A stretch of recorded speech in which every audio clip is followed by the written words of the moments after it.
There we go. We record. Hello, people. This is Fanny Anzai Interviews. I'm your host, Fanny Anzai, and today we have the honor and pleasure to have here Maxime Bernier. He is the founder and current leader of PPC, People's Party of Canada.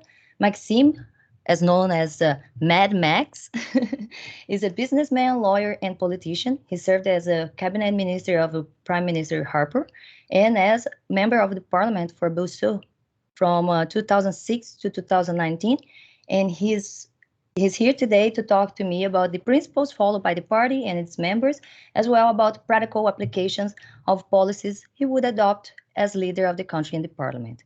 Mr. Bernier, thanks for accepting the invitation and coming to speak with me. Thank you, Fanny. I'm very pleased to have that opportunity. Yeah, we've met last month in his rally, and quickly the conversation. We got to have to book this conversation here. You guys can see now, and he's coming here to explain a little better.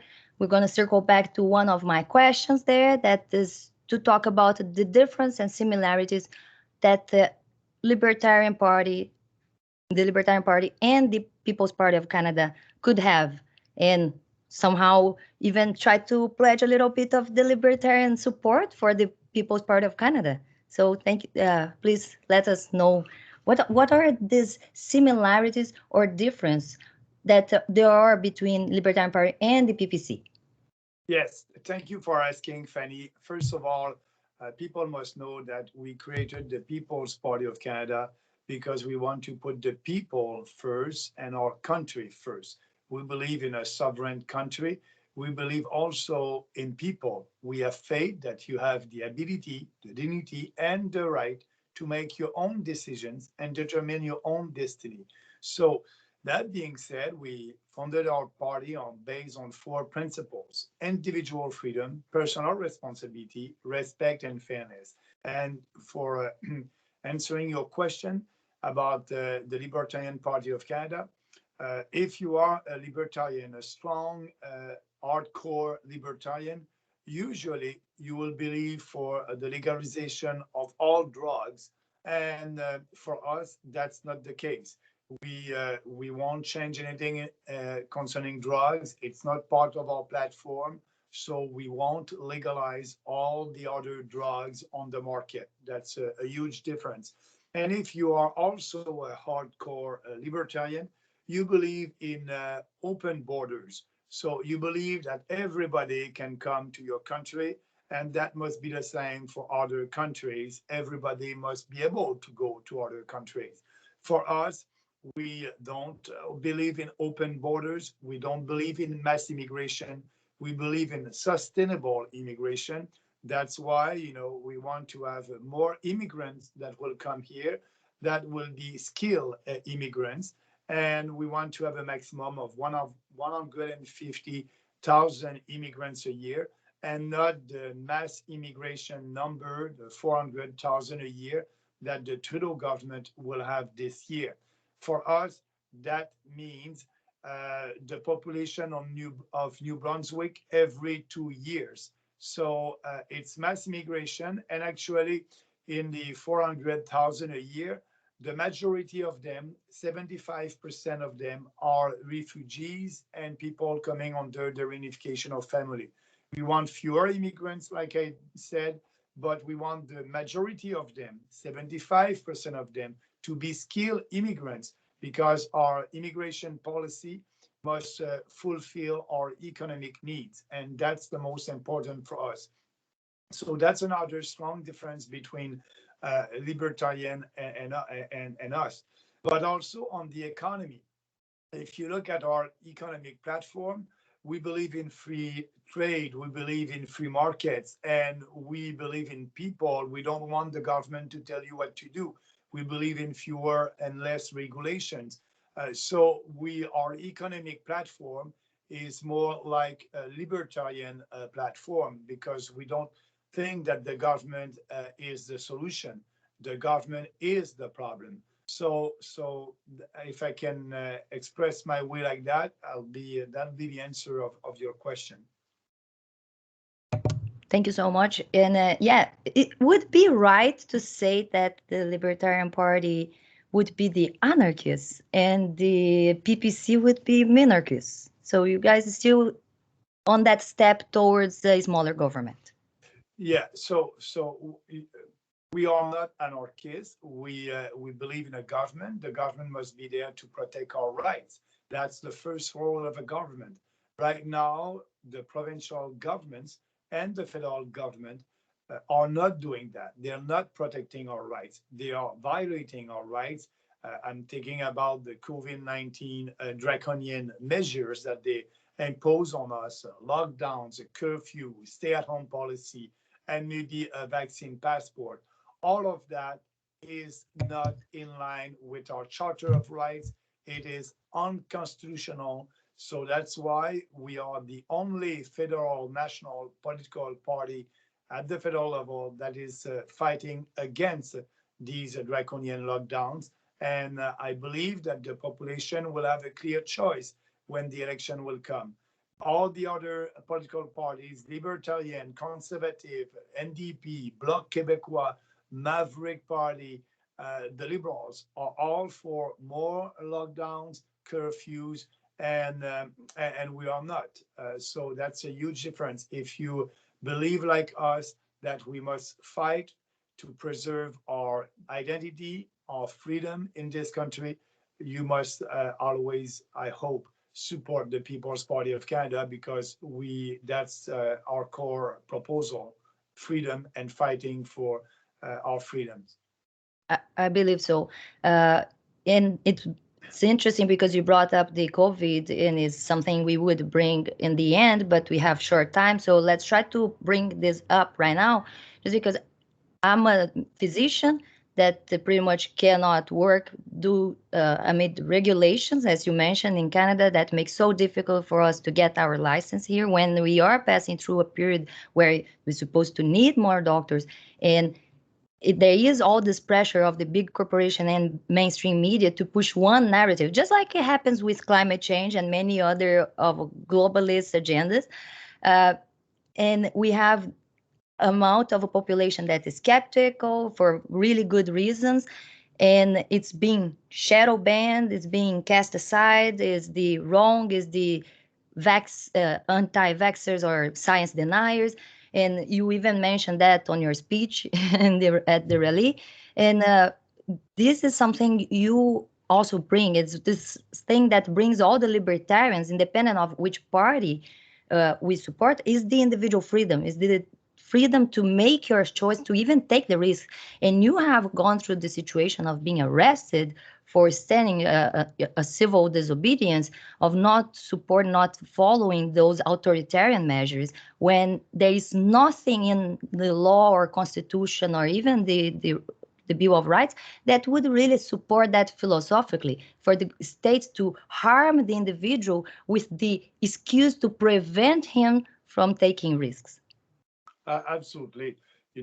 Like you just said, I was in Manitoba to do a rally, and we had planned a huge rally, a freedom rally in Winnipeg the Saturday, but I arrived the Friday, and I've been arrested after a get together with the executive of our riding associations over there. Arrested, handcuffed, put in jail like a criminal for a non-crime after a political gathering. So that's happening right now in Canada in 2021.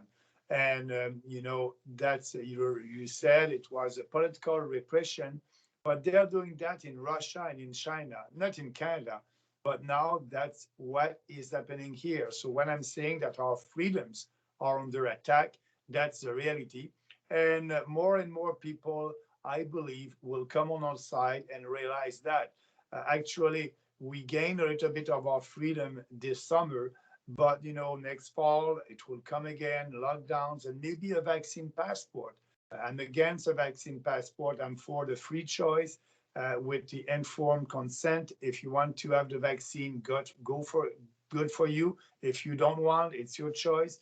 I said publicly that for me personally, I won't take the vaccine. If I'm taking the vaccine, I have if I have COVID-19, I have 99.3% chances of surviving from COVID-19. So the statistics are on my side. So that's why I won't take the vaccine. But it's a personal choice for everybody. Totally agree. As a physician, I think it's an interesting point when it comes to risks, because they want to push and convince us for with the fear mongering of like this disease is really scary and really dangerous, and as well even what would be suspicious, I would say, edging the suspicious of the carrot stick technique to even prize people for taking the vaccines, end up like out of the medical field almost.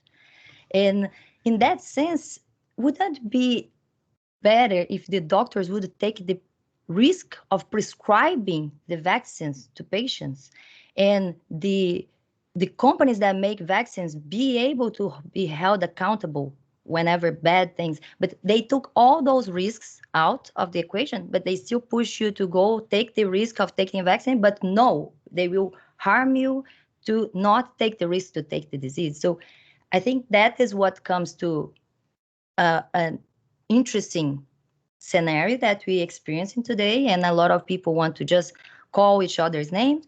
But I think it's important to push the narrative of our flag, that is freedom. We will support people to wear the masks and take the vaccines as they want, as much as we should be able to not wear the masks or to take the vaccines. So it's the idea of the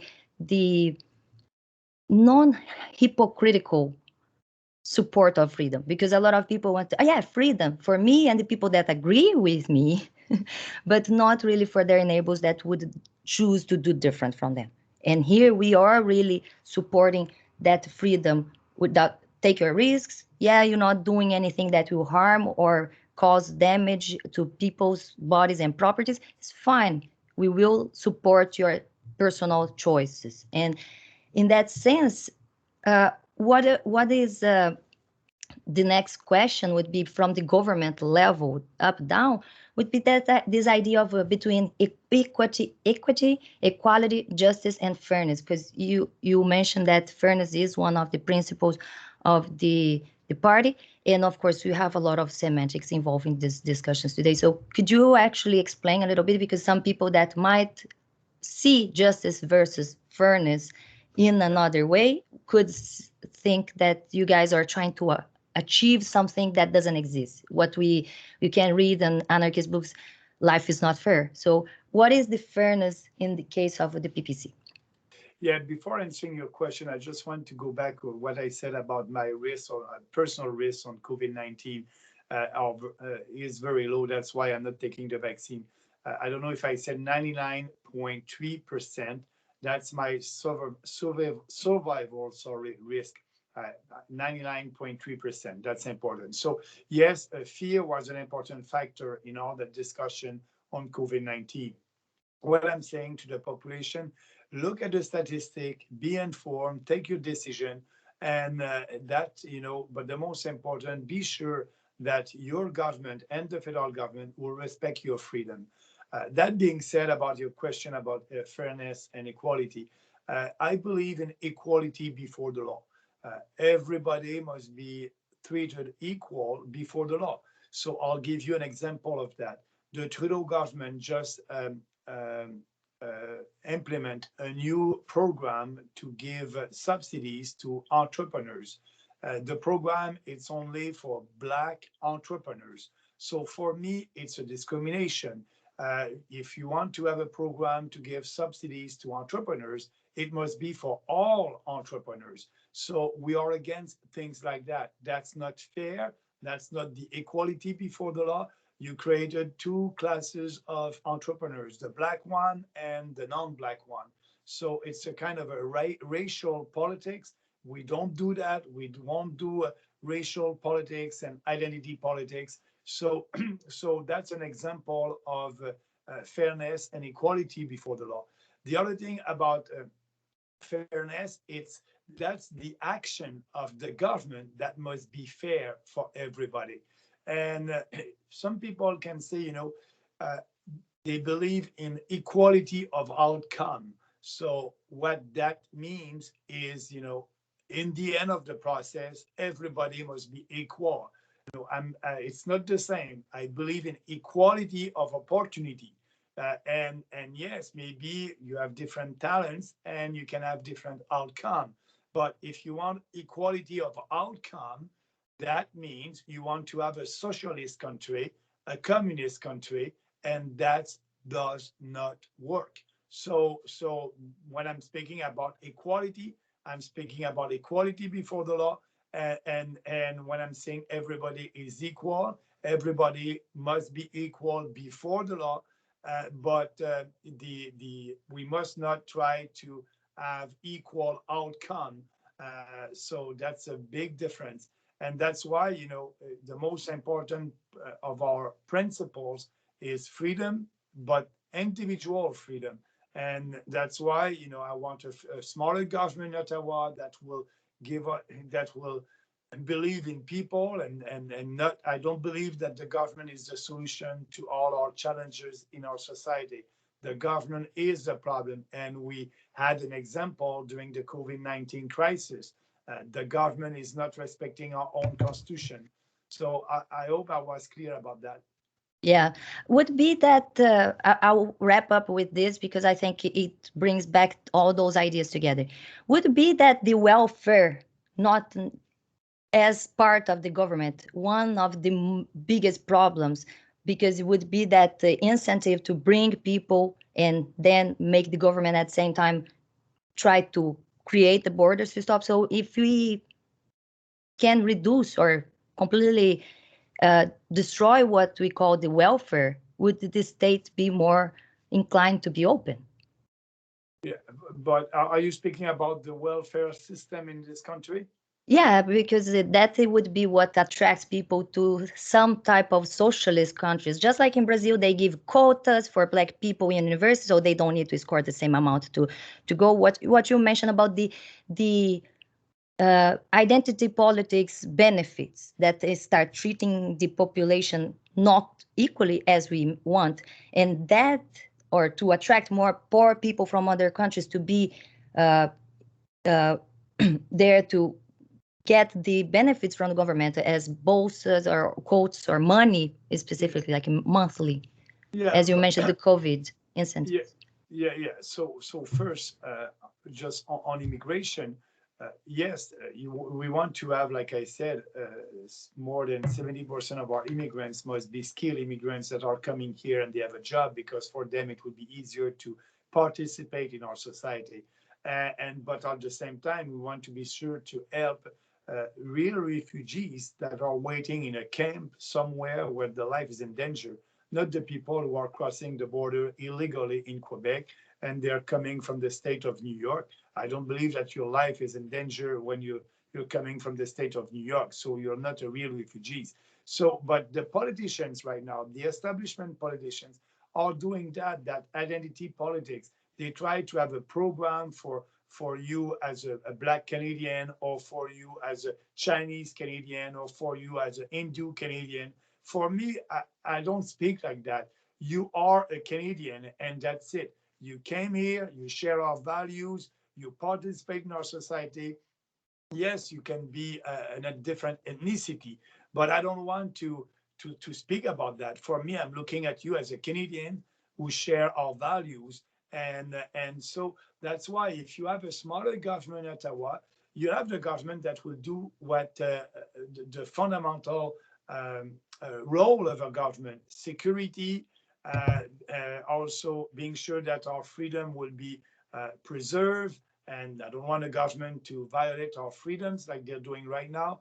But also, we need to have a kind of a social net that will protect poor people. But right now, that's not what we're doing. We're doing more than that. The federal government is spending money to buy votes, and and the federal government, the liberal government, the conservative are doing the same thing. They are spending money, the money that we don't have, to buy votes with a specific group in the society. So we won't do that. For us, our policies will be the same for everybody. I'll finish with that example. I was in northern Alberta, northern Ontario last week, and I did an interview with a journalist from CTV, and he said, "Okay, what you can what will be the thing that you'll give us here in northern Ontario? Uh, what do you have for us in northern Ontario in your platform?" I said, "Nothing special. You know, I'm not pandering to people in northern Ontario or to people in northern BC. For me, what I'm offering you everything that I'm offering to other regions of this country and to other Canadians. So more freedom, less government, lower taxes, balancing the budget, no to climate change, no to Paris Accord, no to a carbon tax, no to mass immigration, yes to sustainable immigration, yes to pipeline." So all these policies are good for people in Northern Ontario, but also good for people all across the country.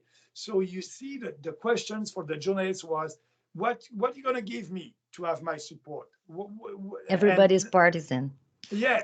So I don't play that game, you know, and I think people appreciate that. That's why we are Would doing politics could differently. could you say that there is a lot of similarities on Trump's policies of like giving people back their money? That Yeah, is the idea of a smaller government. So if you give it less as benefits to special groups as they try to pledge, you don't need to collect so much taxes, and that would be more money in the people's hands that they know how to use this money much better than the government. Mm. absolutely. I cannot say that better than just what you just said.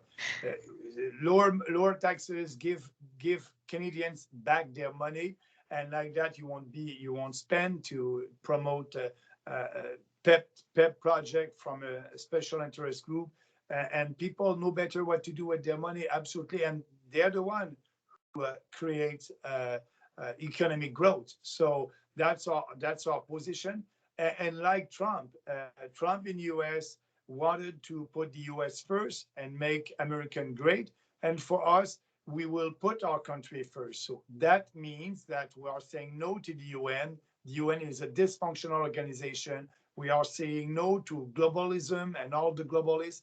We want to preserve our sovereignty as a country, and we will always work for keeping our sovereignty and also our autonomy as a government.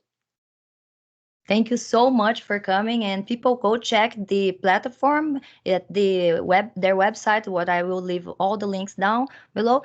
You guys can find all the principles and read more about the political platform in practical terms. How they are planning to do what they have is a great plan, and very good luck in your rallies and around Canada. Thank you very I, much for your time. I appreciate very much our time together, Fanny, and don't hesitate to be in touch with us if you want to have more information. And for your viewers, like you said, they can go on our website, peoplespartyofcanada.ca. They'll see our platform. Actually, we don't do any survey and polling to know what you want to hear. We have a vision for this country, and you can read our platform. The platform for this general election is the same one that we use at the last general election in 2019, and it will be the same one in 2025, you know, because we are speaking about real bold reforms that we must do in this country to gain back our freedoms. Thank you, Fanny, and have a Thank you nice so day. much. Thank you, everybody, and check out the next time. Bye. Stop recording here.